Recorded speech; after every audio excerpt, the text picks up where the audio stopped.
In a world of superheroes, gods, and monsters, the people demand a true champion. And in Marvel Rivals, that champion is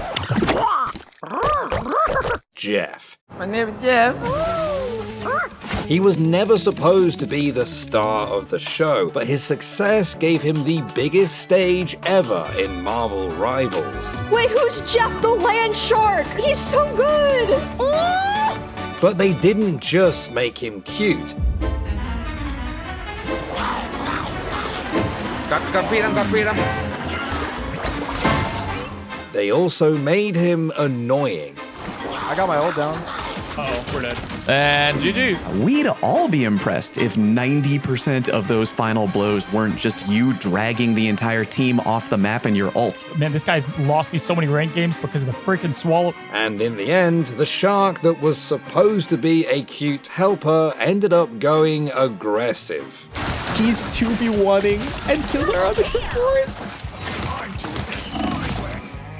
While being one of the worst heroes in the game. I'd much rather have DPS supports that do a lot of damage than the support that just heal bots. He just doesn't carry that same it factor that the other supports have. Why so early? Why the...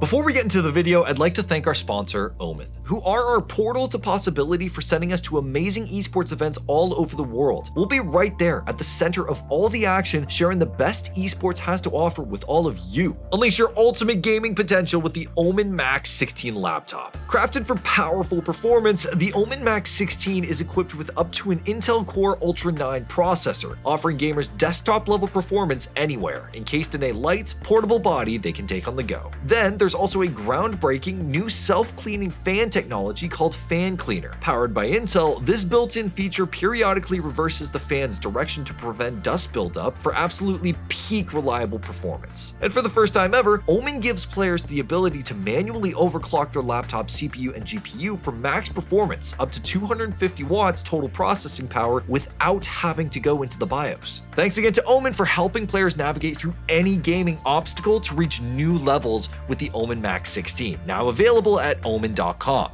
And now, let's get back to our story.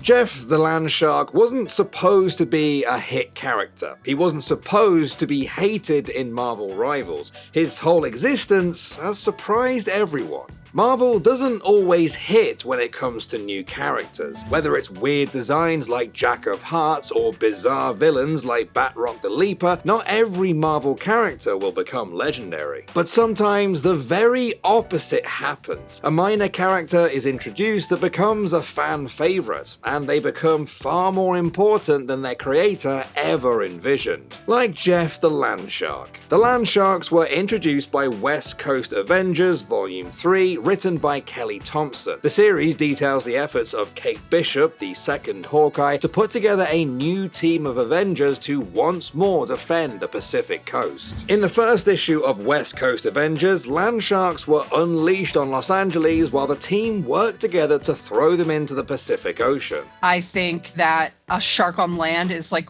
really terrifying in a way because it's where they don't belong. But on the other hand, they seem out of their element. And so you're like, well, maybe I have more of a fighting chance here since we're not in the water. The Land Sharks were developed and unleashed by longtime Marvel villain MODOK, and a few issues later, one of the baby Land Sharks, Jeff, was adopted by Gwenpool. Now, Marvel and Thompson obviously didn't invent the idea of Land Sharks. Back in 1975, Saturday Night Live famously released a sketch about a land shark after the success of Jaws. I'm only a dolphin, ma'am. A dolphin? Well, okay. The next year, Dragon Magazine introduced their own version of the creature called a boulet. Notably, this land shark, rather than just walking on land, could burrow through solid earth to reach its preferred meal of horses or humanoid flesh. The boulet was an original D&D monster, and it became one of the most popular. It's appeared in every version of the game. Now, back to Marvel's land shark. Gwenpool gives Jeff a home and a name in issue 7. He joins the team, but he eventually bounces around the Marvel universe a little bit. Jeff was a hit, even as a minor character, so he made appearances in other comics after West Coast Avengers with Gwenpool and Deadpool. But surprisingly, after an exhibition piece by Japanese artist duo Gurihiru built more interest, Jeff eventually got his own comic series, with Thompson returning to write it and Gurihiru providing the art. They're wonderful storytellers. They can get so much through with just a tiny tweak of a micro expression. They can say so much, and so I can really rely on them. The resulting comic, It's Jeff, was unique in a few ways. It had minimal to no dialogue and dealt with Jeff's adventures alongside Gwenpool and other Marvel characters. It was also a digital-only Infinity comic, built specifically for viewing on mobile devices and accessible for all ages. Jeff was cuter than ever, getting into trouble as harmless as getting trapped in the washing machine, he's a shark, remember, and as high stakes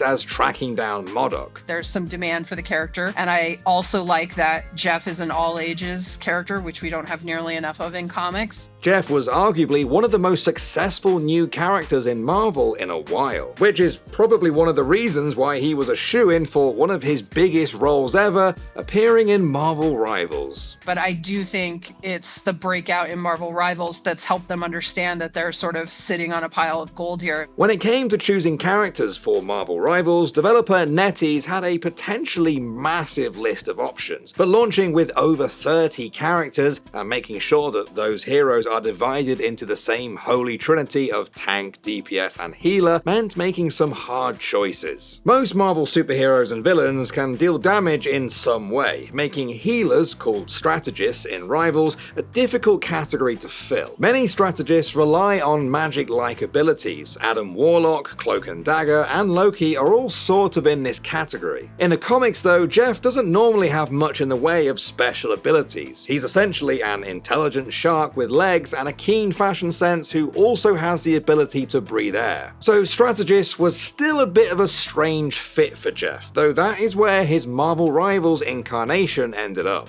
Any hint as to how Jeff is going to play?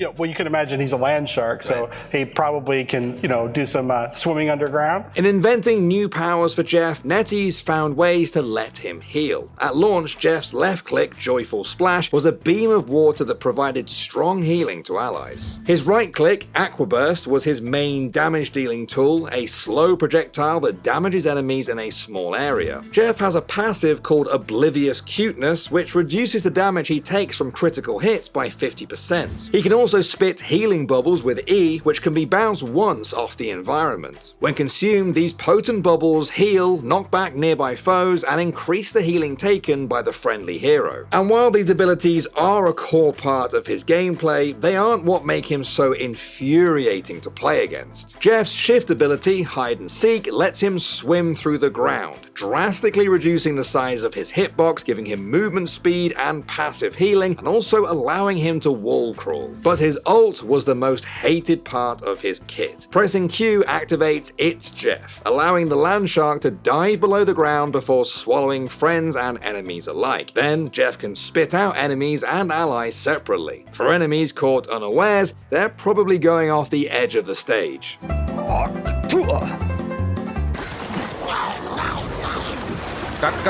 freedom. Now, I think it's fair to say that this Marvel Rivals version of Jeff had to take some risks to give us a full kit, especially as a healer. But Marvel Rivals leaned on Jeff's design. They made him easy to use, and he was appealing to new players. Wait, who's Jeff the land shark? Wait, he's so good. Oh! Don't change routes. Oh my God, I actually don't. I'm not too. But for people trying to climb the ladder, maybe the biggest thing about Jeff early on was that he was very bad. So yeah, Jeff, he's just, there's way better heroes than Jeff if you want to mainline supports.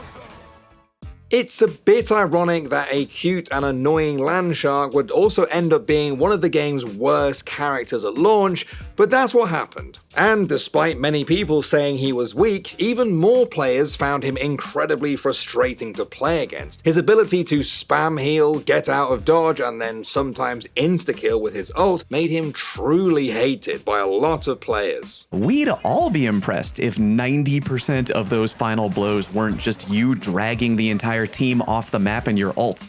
I got my ult down. Uh-oh, we're dead. And GG. But that doesn't mean he was actually strong. In many games, annoying picks are often pretty bad in competitive. He's gonna do it! And we're gonna have a Game 3 energy, gonna smash TSM in Game 2.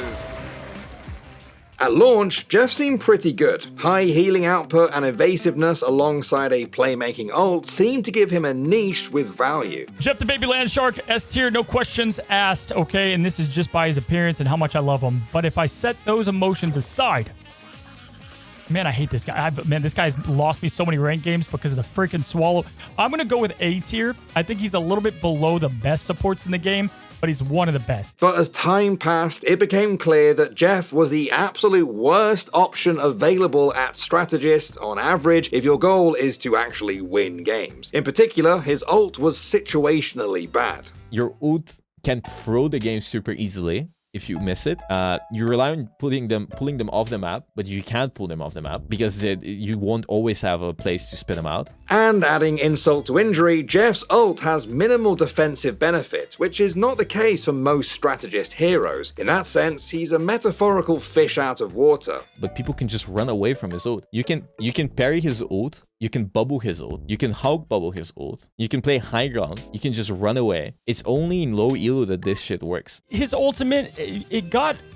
first of all, people learned how to play around it a lot better. You know, you can shield around it, you can just escape. People are prepped for it, and it just got a little bit worse altogether.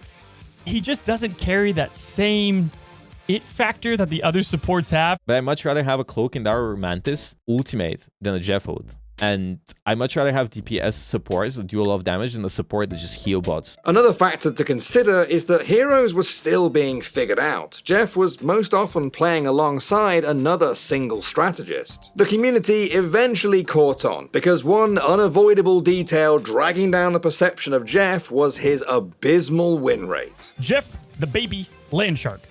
42% win rate, the lowest in the game. That's quite sad. He has a win rate of 43.52%. Yeah, this is really bad.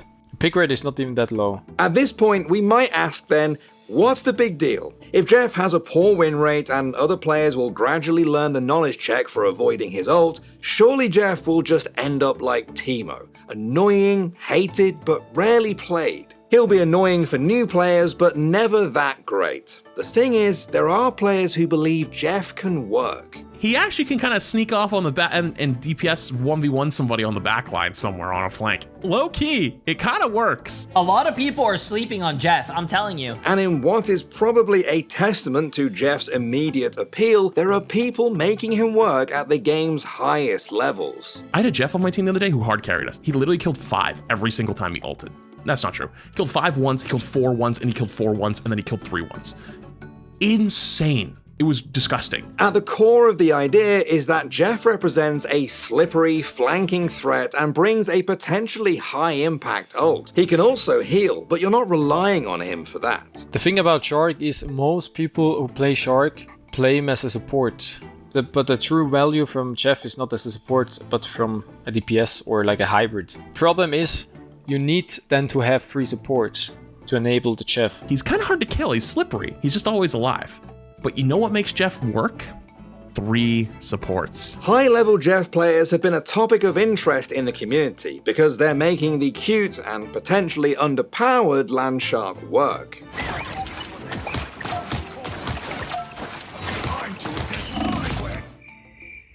The one thing most of these Jeff players have in common is that Jeff is played like a hybrid, flanking into the opponent's backline and potentially enabling other diving heroes.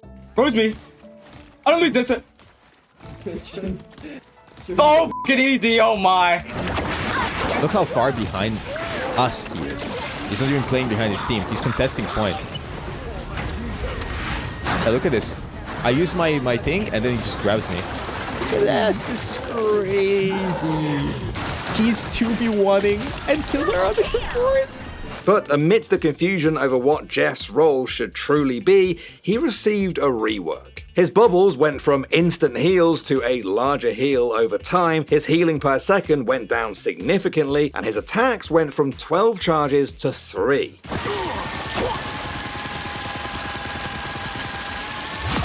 Oh, he's so fucked.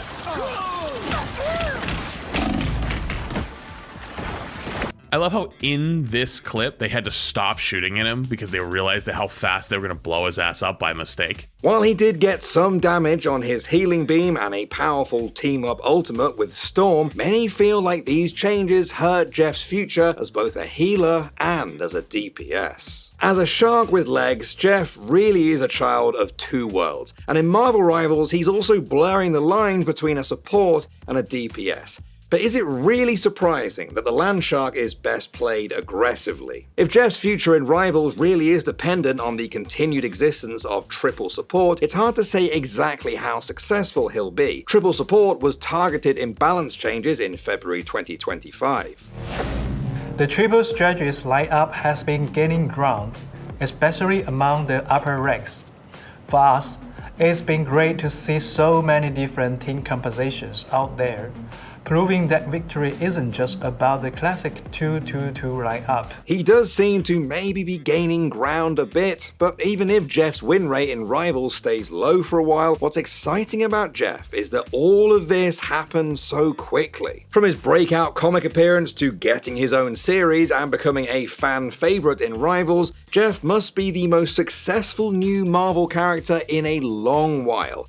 Jeff is having a moment. Because of his inclusion in Rivals, he's found a whole new fanbase, one that might never have encountered him in print comics or even his Infinity comics. Like a terrestrial shark, Jeff is full of contradictions. He's cute, but hated. He's a healer, but he secures kills. He's terrible, but maybe secretly OP.